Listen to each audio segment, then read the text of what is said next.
அவர்கள் மீது தாக்குதல் நடத்துவதற்கு உடனடியாக ஏற்பாடுகளை செய்ய வேண்டும் என்கிற அழுத்தத்தை அமெரிக்க அதிபர் டொனால்ட் ட்ரம்புக்கு பெஞ்சமின் நெதன்யாகு இஸ்ரேலுடைய பிரதமரும் அதே நேரத்தில் சவுதி அரேபியாவினுடைய பட்டத்து இளவரசராக இருக்கக்கூடிய முகமது பின் சல்மான் MBSம் தான் மீண்டும் மீண்டும் அழுத்தம் கொடுத்து கொண்டிருந்தார்கள் என்கிற செய்தியை தான் வாஷிங்டன் போஸ்ட் வெளியிட்டிருக்கிறது. எனவே இது தொடர்பாக சற்று நேரத்துக்கு முன்பதாக சவுதி அரேபியாவினுடைய வாஷிங்டனுக்கான அமெரிக்காவுக்கான தூதுவராலயம் பதில் ஒன்றை வெளியிட்டிருக்கு. தாக்குதல்களை நடத்தி இருக்கிறது ஈரான்.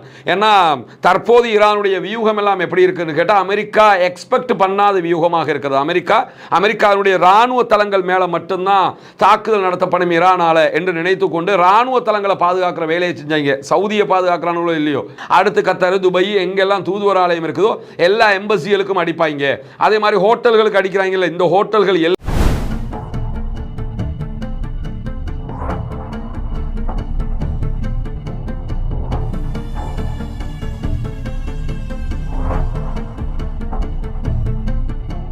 அஸ்ஸலாமு அலைக்கும் வரஹ்மத்துல்லாஹி வபரகாத்துஹு. அன்பிற்கினிய சகோதர சகோதரிகளை, நம் அனைவர் மீதும் ஏக இறைவனுடைய அமைதியும் கருணையும் உண்டாகட்டுமாக என்கிற உயரிய பிரார்த்தனைகளோடு சற்று நேரத்துக்கு முன்பதாக வெளியாகி இருக்கக்கூடிய ஒரு முக்கியமான செய்தி தொடர்பான தகவலைத்தான் உங்களோடு பகிர்ந்து கொள்ள இருக்கிறோம். நமக்கெல்லாம் தெரியும், ஈரானுக்கும் அமெரிக்கா இஸ்ரேலுக்கும் இடையிலான யுத்தம் ஒரு மாபெரும் யுத்தமாக தற்போது தோற்றம் பெற்றிருக்கிறது. எல்லா பகுதிகளிலும் ஈரான் சுற்றி வளைத்து பதிலடி தாக்குதல்களை நடத்தி கொண்டிருக்கிறது. அதே நேரம் ஈரானுக்குள்ள இஸ்ரேலும் அமெரிக்காவும் கடுமையான தாக்குதல்களை நடத்தி கொண்டிருக்கிறார்கள். இப்படியான சூழல்ல வாஷிங்டன் போஸ்ட் வெளியிட்டிருக்கக்கூடிய ஒரு செய்தி தற்போது அரபுலகத்தையே பரபரப்புக்கு உள்ளாக்கி இருக்கிறது. அது என்ன செய்தி என்று சொன்னால், ஈரான் மீது தாக்குதல் நடத்துகிற திட்டத்தை பொறுத்தவரையில ஈரான் மீது பேச்சுவார்த்தைகளை நடத்தி கொண்டிருந்தது அமெரிக்கா. இந்த நிலையில ஈரானோடு ஒரு தாக்குதலை நடத்த வேண்டும், இல்லை என்று சொன்னால் ஈரானியர்கள் அணு ஆயுதத்தை தயாரித்து விடுவார்கள். அணு ஆயுதம் தயாரிக்கப்பட்டு விட்டது என்று சொன்னால் அதற்கு பிறகு அவர்களை கண்ட்ரோல் பண்ணவே முடியாம போயிரும். எனவே அவர்கள் மீது தாக்குதல் நடத்துவதற்கு உடனடியாக ஏற்பாடுகளை செய்ய வேண்டும் என்கிற அழுத்தத்தை அமெரிக்க அதிபர் டொனால்ட் ட்ரம்புக்கு பெஞ்சமின் நெதன்யாகு இஸ்ரேலுடைய பிரதமரும் அதே நேரத்தில் சவுதி அரேபியாவினுடைய பட்டத்து இளவரசராக இருக்கக்கூடிய முகமது பின் சல்மான் MBSம் தான் மீண்டும் மீண்டும் அழுத்தம் கொடுத்து கொண்டிருந்தார்கள் என்கிற செய்தியை தான் வாஷிங்டன் போஸ்ட் வெளியிட்டிருக்கிறது. எனவே இந்த தாக்குதல் என்பது அமெரிக்க அதிபர் டொனால்ட் ட்ரம்பினுடைய இறுதியான முடிவு கிடையாது. இதற்கான முடிவு அழுத்தம் கடுமையாக கொடுக்கப்பட்டது இஸ்ரேலிய பிரதமர் பெஞ்சமின் நெதன்யாகுவாலும் அதே போன்று சவுதி அரேபியாவினுடைய பட்டத்து இளவரசர் முகமது பின் சல்மான் அவர்களாலும் தான் என்பதுதான் வாஷிங்டன் போஸ்ட் வெளியிட்டிருக்கக்கூடிய பரபரப்பான செய்தியாக இருக்கிறது. இதே நேரத்தில் அந்த செய்தியை பொறுத்தவரையில வெளிப்படையாகவே சவுதி அரேபியா ஈரானுக்கும் அமெரிக்காவுக்கும் இடையில நடக்கக்கூடிய பேச்சுவார்த்தைகள்ல முழுவதுமாக ராஜதந்திர ரீதியிலான தீர்வுதான் காணப்பட வேண்டும் என்று சொன்னாலும் பிஹைண்ட் த சீன் உள்ரங்கமாக முழுவதுமாக அவர்கள் அமெரிக்க அதிபர் டொனால்ட் ட்ரம்பை தூண்டிக்கொண்டே இருந்தார்கள், அழுத்தம் கொடுத்து கொண்டே இருந்தார்கள். நீங்க இப்ப அட்டாக் பண்ணல என்று சொன்னா அவங்க தொடர்ந்து தயாரிச்சிருவாங்க, அணு ஆயுதத்தை தயாரிச்சதுக்கு பிறகு நீங்க அவங்களை தடுக்கவே முடியாது என்று சொல்லி மீண்டும் மீண்டும் அழுத்தம் கொடுத்தது சவுதி அரேபியாவும் இஸ்ரேலும் தான். எனவேதான் இந்த தாக்குதலுக்கு அமெரிக்க அதிபர் டொனால்ட் ட்ரம்ப் இணங்கி தற்போது யுத்தத்தை ஆரம்பித்திருக்கிறார் என்கிற செய்திகள் தான் வாஷிங்டன் போஸ்டினால் வெளியிடப்பட்டிருக்கிறது. இதே நேரத்தில் இது தொடர்பாக சற்று நேரத்துக்கு முன்பதாக சவுதி அரேபியாவினுடைய வாஷிங்டனுக்கான அமெரிக்காவுக்கான தூதுவராலயம் பதில் ஒன்றை வெளியிட்டிருக்கிறது. அமெரிக்காவுக்கான சவுதி அரேபியாவினுடைய தூதுவராலயத்தின் செய்தி தொடர்பாளராக செயல்பட்டு வரக்கூடிய ஃபஹத் நாசர் வெளியிட்டிருக்கக்கூடிய அறிவிப்புல இது தொடர்பாக அவர் சொல்லும் போது என்ன சொல்றாருன்னா, நாங்கள் எந்த இடத்திலும் அமெரிக்காவுக்கு அழுத்தம் கொடுக்கவில்லை, சவுதி அரேபியா எந்த அழுத்தத்தையும் கொடுக்கல, இந்த தாக்குதல் முழுக்க முழுக்க அமெரிக்காவினுடைய தாக்குதல்கள் தான். இதே நேரத்தில் நாங்கள் வெளிப்படையாகவே எங்களுடைய ஸ்டாண்டாக வைத்து கொண்டிருந்தது பேச்சுவார்த்தையின் ஊடாக இந்த பிரச்சனைக்கு முடிவு காண வேண்டும் என்பதுதானே தவிர சண்டை பிடிப்பது அல்ல. அதையும் தாண்டி சவுதி அரேபியாவினுடைய ஸ்டாண்டாக இன்னும் ஒன்றை சவுதி அரேபியா எடுத்திருந்தது என்னன்னா, அமெரிக்கா ஈரானை தாக்குவதற்கு சவுதி அரேபியாவினுடைய வான்பரப்பையோ அல்லது சவுதி அரேபியாவினுடைய தரையினுடைய பகுதிகளையோ பயன்படுத்தக்கூடாது என்பதுதான் எங்களுடைய ஸ்டாண்டாக இருந்தது அப்படின்னு சொல்லி இன்றைக்கு சவுதி அரேபியாவினுடைய வாஷிங்டனுக்கான அமெரிக்காவுக்கான தூதுவராலயம் செய்தியை மறுத்து செய்தி வெளியிட்டிருக்கிறது. இதை பொறுத்தவரையில இந்த ஈரானை தாக்குவதற்கான நிலத்தையோ அல்லது வான்பரப்பையோ பயன்படுத்தக்கூடாதுங்கிறது இருக்குல்ல, ஆரம்பத்தில் சவுதி அரேபியா அப்படியான அறிவித்தல்களை விடுத்திருந்தாலும் பிற்பட்ட இந்த தாக்குதல்கள் ஆரம்பிக்கப்பட்டதோட சவுதி அரேபியா அதற்கான அனுமதியை கொடுத்திருக்கிறது. சவுதியினுடைய பேஸையும் பயன்படுத்தித்தான் ஈரான் மேல அமெரிக்கா தாக்குதல்களை நடத்தி கொண்டிருக்கிறது.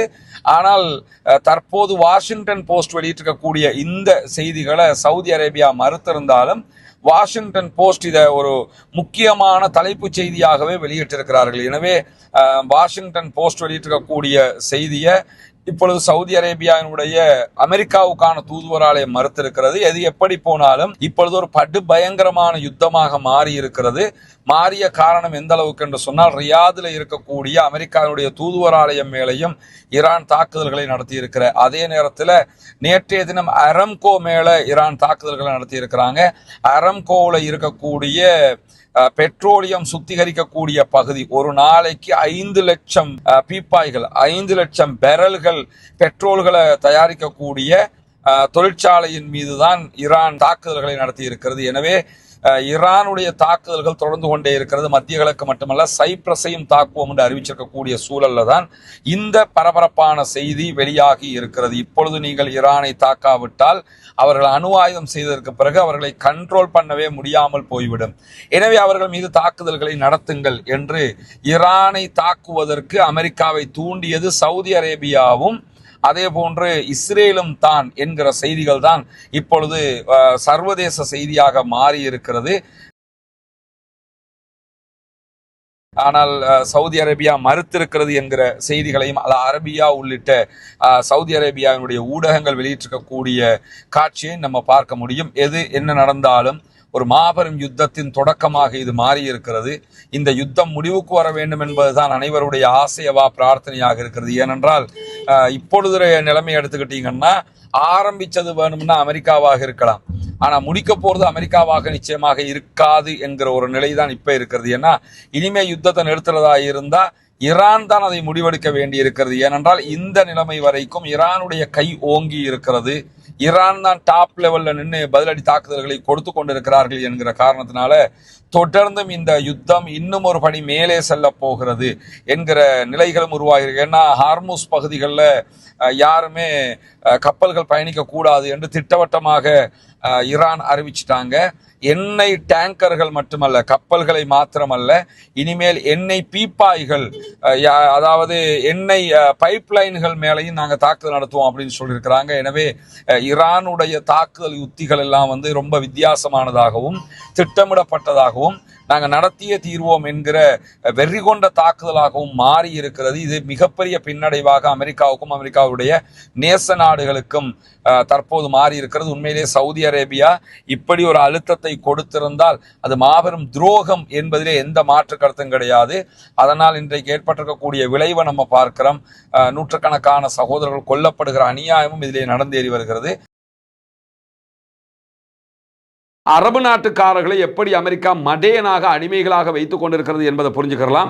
உங்கள் நாட்டை நாங்கள் பாதுகாக்கிறதுக்காக தான் எங்களுடைய ராணுவ தளம் இருக்குதுன்னு சொன்னால் அந்த ராணுவ தளமெல்லாம் இப்போ பற்றி எரிஞ்சுக்கிட்டு இருக்குது. உங்கள் நாட்டை நாங்கள் இல்லாமல் எவன் பாதுகாக்க முடியும்னு சொன்னால் இவங்க அத்தனை பேர் அமெரிக்காவுடைய ஆயுதத்தை நம்பிக்கிட்டு இருந்தாங்க. அத்தனை பேர் மேலேயும் சரமாரியாக நெருப்படி அடிச்சுக்கிட்டு இருக்கிறான். எனவே அரபு நாடுகள் அத்தனை பேருமே அமெரிக்காவினுடைய கவுத்தை விழுங்கிக்கிட்டு ரொம்ப மாட்டிக்கிட்டாங்கிறது தெளிவாக தெரியக்கூடிய நேரத்தில் தான் அடி வாங்கும் போது அமெரிக்காக்காரனை வெளியேற்றுவதற்கு அமெரிக்கா தன்னுடைய வேலைப்பாட்டை செய்து கொண்டிருக்கிறது என்கிற செய்திகள் தற்போது வெளியாகி இருக்கிறது. இப்படியான சூழலில் தான் அமெரிக்காவை இலக்கு வைத்து அமெரிக்க சவுதி அரேபிய எண்ணெய் உற்பத்தி நிறுவனமாக இருக்கக்கூடிய அரம்கோ மேல நேற்றைய தினம் 2 வான்வழி தாக்குதல்களை ஈரான் நடத்தி இருந்தது. அங்கு நடத்தப்பட்ட தாக்குதல்களை பொறுத்தவரையில் அங்கு இருக்கக்கூடிய சவுதி அரேபியாவினுடைய எண்ணெய் சுத்திகரிப்பு நிலையங்களில் ஆக கூடுதலான எண்ணெயை சுத்திகரிப்பு செய்யக்கூடிய இடத்தின் மீது தான் நேற்றைய தினம் மிக தெளிவாக ஈரான் தாக்குதல்களை நடத்தியிருந்த செய்திகளை நம்ம புரிஞ்சு கொள்ள வேண்டியிருக்கிறது. அதை தாண்டி இன்றைய தினம் அமெரிக்காவினுடைய ரியாதில் இருக்கக்கூடிய தூதுவர் ஆலயத்தின் மீது எம்பசி மேல தாக்குதல்களை நடத்தி இருக்கிறது ஈரான். தற்போது ஈரானுடைய வியூகம் எல்லாம் எப்படி இருக்குன்னு கேட்டால் அமெரிக்கா எக்ஸ்பெக்ட் பண்ணாத வியூகமாக இருக்கிறது. அமெரிக்காவுடைய ராணுவ தளங்கள் மேலே மட்டும்தான் தாக்குதல் நடத்தப்படும் ஈரானால என்று நினைத்து கொண்டு ராணுவ தளங்களை பாதுகாக்கிற வேலையை செஞ்சாங்க. சவுதியை பாதுகாக்கிறாங்களோ இல்லையோ, அரபு நாடுகளை பாதுகாக்கிறாங்களோ இல்லையோ, அவங்கள ராணுவ தளத்தை பாதுகாத்துக்கிறதுக்கு தேர்டு சிஸ்டம், ஏரோ சிஸ்டம் எல்லாத்தையும் கொண்டு வந்து மாட்டினாங்க. அதை மீறி அவன் அந்தந்த தளங்களுக்கே அடிச்சுக்கிட்டு இருக்கிறான். அடிச்சுக்கிட்டு இருக்கிற அதே நேரத்தில் அரபு நாடுகளில் இருக்கக்கூடிய தூதுவர் ஆலயங்களுக்கு அடிப்பாங்க யாருமே எதிர்பார்க்கல. ஆல்ரெடி 2 பேருக்கும் இருக்கக்கூடிய சண்டையின் உச்சமாக தற்போது ரியாதில் இருக்கக்கூடிய சவுதி அரேபியாவில் இருக்கக்கூடிய அமெரிக்காவின் தூதுவர் ஆலயம் தாக்கப்பட்டிருக்குது. வேற எந்த அரபு நாடுகளையும் இதுவரைக்கும் தூதுவர் ஆலயத்துக்கு அடிக்கல. இதுல இருந்து என்ன தெரியுதுன்னு கேட்டா, அடுத்து கத்தார், துபாய் எங்கெல்லாம் தூதுவர் ஆலயம் இருக்குதோ எல்லா எம்பசிகளுக்கும் அடிப்பாங்க. அதே மாதிரி ஹோட்டல்களுக்கு அடிக்கிறாங்கல்ல, இந்த ஹோட்டல்கள் எல்லாமே அந்த ஹோட்டல்களில் முக்கியமாக அமெரிக்காவினுடைய முக்கியஸ்தர்கள் தங்கியிருக்கக்கூடிய ஹோட்டல்கள் என்று அறிவிக்கப்பட்டிருக்கிறது. அந்த ஹோட்டல்களை இலக்கு வைத்து தான் தாக்குதல்களை நடத்துறாங்க. மொத்தத்தில் அரபு நாட்டில் இருக்கக்கூடிய அமெரிக்காக்காரன் எங்கேயும் ஓடவும் முடியாது, ஒளியவும் முடியாது என்கிற ஒரு நிலையை தற்போது ஈரான் எடுத்திருக்கிறது. ஈரானுடைய இந்த தாக்குதல்கள் மருந்துக்கும் இப்படியெல்லாம் பண்ணுவாங்க என்று அவங்க எதிர்பார்க்கவே இல்லை. எதிர்பார்க்காத விதமாக உச்சகட்ட தாக்குதல்களை தான் ஈரான் நடத்தி கொண்டிருக்கிறது. இதுவரைக்கும் ஈரான் தான் லீடிங்ல இருக்கிறாங்கிறத புரிஞ்சுக்கிறங்க. யுத்தத்தில் ஈரான் மேல கடுமையான தாக்குதல்களை அமெரிக்காவும் இஸ்ரேலும் நடத்தினாலும் யுத்தத்தில் இதுவரைக்கும் ஜெயிக்கிறது யார், பெரிய அண்ணன் யாருன்னு கேட்டா ஈரான் தான் இருக்கிறாங்க. தண்ணியால நின்று தாக்கு பிடிச்சுக்கிட்டு இருக்கிறான், எல்லா பக்கமும் அடிச்சுக்கிட்டு இருக்கிறான். அதே நேரத்தில் அமெரிக்கா மத்திய கிழக்கு நாடுகளுக்கு அதிகமான எரிபொருள் நிரப்பக்கூடிய விமானங்களை அனுப்புகிறது என்கிற செய்திகளை இஸ்ரேலி ஹயோம் தற்போது வெளியிட்டிருக்கிறது. கூடுதலாக 15 விமானங்கள் வருகிறது. அந்த விமானங்கள் ஏன் வருதுன்னு கேட்டா, இப்ப எரிபொருள் நிரப்புறதெல்லாம் அவனோட பேஸ்ல நிரப்பிக்கிட்டு இருக்கிறான். இப்ப ஈரானை வந்து தாக்குகிற விமானங்கள் இருக்கா இல்லையா, F-35 ஆக இருக்கலாம், F-15 ஆக இருக்கலாம், F-16 ஆக இருக்கலாம், F-22 ஆக இருக்கலாம். இது எல்லாமே அமெரிக்காவினுடைய பேஸ் இருக்குது, அமெரிக்காவுடைய ராணுவ தளங்கள் அரபு நாடுகள் இருக்குதுல, அங்கிருந்து கிளம்பி வந்து அட்டாக் பண்றான். இப்ப அமெரிக்காவுக்கு இருக்கக்கூடிய பயம் என்னன்னு கேட்டா, அங்கிருந்து கிளம்பி வர்ற போது இப்ப அந்த தளங்களுக்கே அடிக்கிறான். எனவே அந்த தளங்களில் இருக்கக்கூடிய விமானங்கள் எல்லாம் சைப்ரஸுக்கு மாற்றப்படுகிறது. சைப்ரஸ்ல இருந்து விமானங்களை கொண்டு வர்றா 2000 கிலோமீட்டரை தாண்டி தான் ஈரானுக்கு வந்து தாக்க வேண்டி இருக்கிறது. இப்படி தாக்குறதுக்கு வரும்போது இடையில அவங்களுக்கு எரிபொருள் தேவைப்படும். எரிபொருளை நிரப்புறதுக்கு எங்கேயுமே இறக்க முடியாது. இறக்குற இடத்துல எல்லாம் கண்டிப்பாக ஈரான் அடிப்பானுங்கிறதுனால தற்போது விமானத்தை வானத்தில் வச்சுக்கிட்டே எரிபொருள்களை நிரப்புறது, தரைக்கு இறக்காம வானத்தில் வச்சு எரிபொருள் நிரப்புறதுக்குரிய விமானங்கள் வந்து கொண்டிருக்கிறது. கூடுதலாக 15 எண்ணெய் டேங்கர்கள், அது பறக்கிற எண்ணெய் டேங்கர்கள் வச்சுக்கிறங்க, பெட்ரோலை சுமந்துக்கிட்டு பறந்து போகும். அது பெரிய விமானங்கள். அந்த விமானங்கள் ஏற்கனவே இருக்கிற விமானம் பறந்துகிட்டு இருக்கும் போதே அதுக்கு கீழாக சென்று என்ன செய்வாங்கன்னா பெட்ரோலை நிரப்புவாங்க. கீழே இறக்கி வச்சா அடி விழுமுங்கிறதுனால மேலே வச்சே அவங்க பெட்ரோலை நிரப்ப பார்க்குறாங்க. ஆனால் ஈரான் ஆல்ரெடி அறிவிச்சிட்டாங்க அடுத்த அடி சைப்ரஸுக்குன்னு. ஏன்னா சைப்ரஸை வச்சு தான் எல்லாம் பண்ணுறேன், அடுத்து சைப்ரஸுக்கு வர்றேன் அப்படின்ட்டாங்க. சைப்ரஸுக்கும் அடிக்க ஆரம்பித்தா இன்னும் பெரிய பிரச்சனையாக இது மாறுவதற்கான வாய்ப்பு இருக்கக்கூடிய சூழல்ல அமெரிக்காவுடைய ராணுவம் தங்கி இருக்கக்கூடிய எர்பில்ல இருக்கிற ஹோட்டல்கள் மீது ஈராக்ல இருக்கக்கூடிய கதாயிப் ஹிஸ்புல்லா தாக்குதல்களை நடத்தி இருக்கிறார்கள். ஏற்கனவே ஹிஸ்புல்லாக்கள் இஸ்ரேல் மேல தாக்குதல் நடத்த ஆரம்பிச்சிட்டாங்க. இப்பொழுது கதாயிப் ஹிஸ்புல்லா அமைப்பு ஈராக்ல தாக்குதல்களை நடத்த ஆரம்பித்திருக்கிறாரு. இந்த எர்பில்ங்கிற பகுதி குர்திஷிகள் இருக்கக்கூடிய பகுதி. குர்திஷுகள் அமெரிக்காவுக்கு ஆதரவானவர்கள். அந்த பகுதிகளில் இருக்கிற அமெரிக்காவுடைய தூதுவர் ஆலயங்கள், அமெரிக்காவுடைய நிலைகள், அமெரிக்காவுடைய ராணுவ தளங்கள் மேல தாக்குதல் நடத்துற மாதிரியே அந்த பகுதிகளில் இருக்கக்கூடிய அமெரிக்க போர்சஸ் தங்கியிருக்கக்கூடிய ஹோட்டல்கள் மேல தற்போது தாக்குதல்களை நடத்த ஆரம்பித்திருக்கிறது ஈரானுக்கு ஆதரவான கதாயிப் ஹிஸ்புல்லா என்கிற ஈராக்கிய அமைப்பு.